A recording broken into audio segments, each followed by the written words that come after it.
ಈ ಬಾರಿಯ ಫಿಫಾ ವಿಶ್ವಕಪ್ನಲ್ಲಿ ಕೇವಲ ಗೋಲುಗಳು ಮಾತ್ರ ಬೀಳುತ್ತಿಲ್ಲ, ಇತಿಹಾಸವೂ ಕೂಡ ನಿರ್ಮಾಣವಾಗ್ತಿದೆ. ಆ ಇತಿಹಾಸದ ಕೇಂದ್ರ ಬಿಂದುವಿನಲ್ಲಿ ಇದೇ ಒಂದು ಅಕ್ಷರ ಎಂ. ಎಂ ಅಂದ್ರೆ ಮೆಸ್ಸಿ, ಎಂ ಅಂದ್ರೆ ಎಂಬಾಪೆ. ಒಂದು ಕಡೆ 39 ವರ್ಷದ ಮಾಂತ್ರಿಕ, ಮತ್ತೊಂದು ಕಡೆ 27 ವರ್ಷದ ಚಂಡಮಾರುತ. ಒಬ್ಬರು ಹೊಸ ದಾಖಲೆಗಳನ್ನು ನಿರ್ಮಿಸ್ತಿದ್ರೆ ಇನ್ನೊಬ್ಬರು ಆ ದಾಖಲೆಗಳನ್ನು ಮುರಿಯೋದಕ್ಕೆ ಸಜ್ಜಾಗಿದ್ದಾರೆ. ಏನಿದು, ಬನ್ನಿ ನೋಡೋಣ.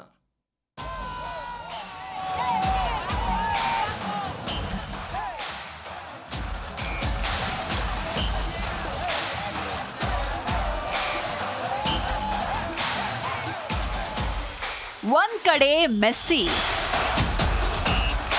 ಇನ್ನೊಂದ್ ಕಡೆ ಎಂಬಾಪೆ. ಮತ್ತು ಈ ವಿಶ್ವಕಪ್ನಲ್ಲೂ ಮುಂದುವರೆದಿದೆ ಮೆಸ್ಸಿ ವರ್ಸಸ್ ಎಂಬಾಪೆ ಹೋರಾಟ. ಈ ದಿನಗಳಲ್ಲಿ ವಿಶ್ವಕಪ್ನಲ್ಲಿ ಕೇವಲ ಫುಟ್ಬಾಲ್ ಪಂದ್ಯಗಳಷ್ಟೇ ನಡೀತಾ ಇಲ್ಲ, ಒಂದು ಪರಂಪರೆ ಮತ್ತು ಒಂದು ಸವಾಲಿನ ನಡುವಿನ ಸಮರವೂ ನಡೀತಾ ಇದೆ. ಇದು ಎಂ ಫ್ಯಾಕ್ಟರ್ನ ಕಥೆ ಮತ್ತು ಇದೇ ಎಂ ಫ್ಯಾಕ್ಟರ್ ಈ ಕ್ಷಣ ಸಂಪೂರ್ಣ ವಿಶ್ವಕಪ್ ಮೇಲೆ ತನ್ನ ಪ್ರಭಾವ ಬೀರಿದೆ. ಈ ಎಂ ಫ್ಯಾಕ್ಟರ್ನ ಕೇಂದ್ರದಲ್ಲಿ 2 ಹೆಸರುಗಳಿವೆ. 2022ರ ವಿಶ್ವಕಪ್ನ ಐತಿಹಾಸಿಕ ಫೈನಲ್ನಲ್ಲಿ ಮುಖಾಮುಖಿಯಾಗಿದ್ದ ಆಟಗಾರರು ಇವರು.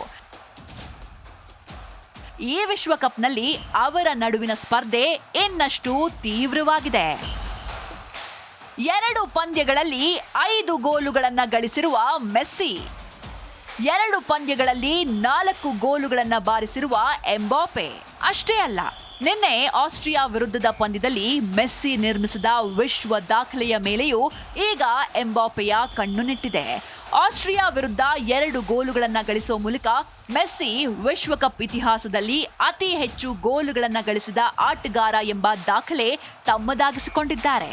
ಅವರ ವಿಶ್ವಕಪ್ ಗೋಲುಗಳ ಸಂಖ್ಯೆ ಈಗ 18ಕ್ಕೆ ತಲುಪಿದೆ. ಇನ್ನೊಂದೆಡೆ ಫ್ರಾನ್ಸ್ನ ಸೂಪರ್ ಸ್ಟಾರ್ ಎಂಬಾಪೆ ನಿನ್ನೆ ಗಳಿಸಿದ 2 ಗೋಲುಗಳೊಂದಿಗೆ ತಮ್ಮ ಒಟ್ಟು ವಿಶ್ವಕಪ್ ಗೋಲುಗಳ ಸಂಖ್ಯೆಯನ್ನ 16ಕ್ಕೆ ಏರಿಸಿಕೊಂಡಿದ್ದಾರೆ.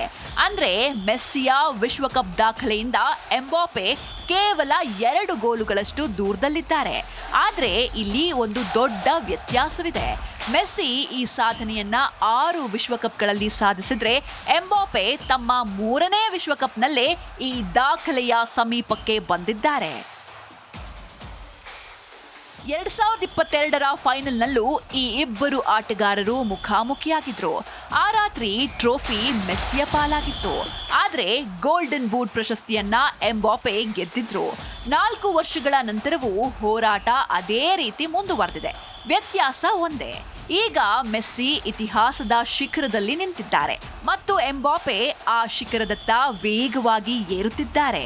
ಅದರ ಕಾರಣಕ್ಕೆ ಅನೇಕರು ಈ ವಿಶ್ವಕಪ್ ಅನ್ನ ಈಗ ಎಂ ವರ್ಸಸ್ ಎಂ ವಿಶ್ವಕಪ್ ಅಂತ ಕರೆಯಲು ಆರಂಭಿಸಿದ್ದಾರೆ.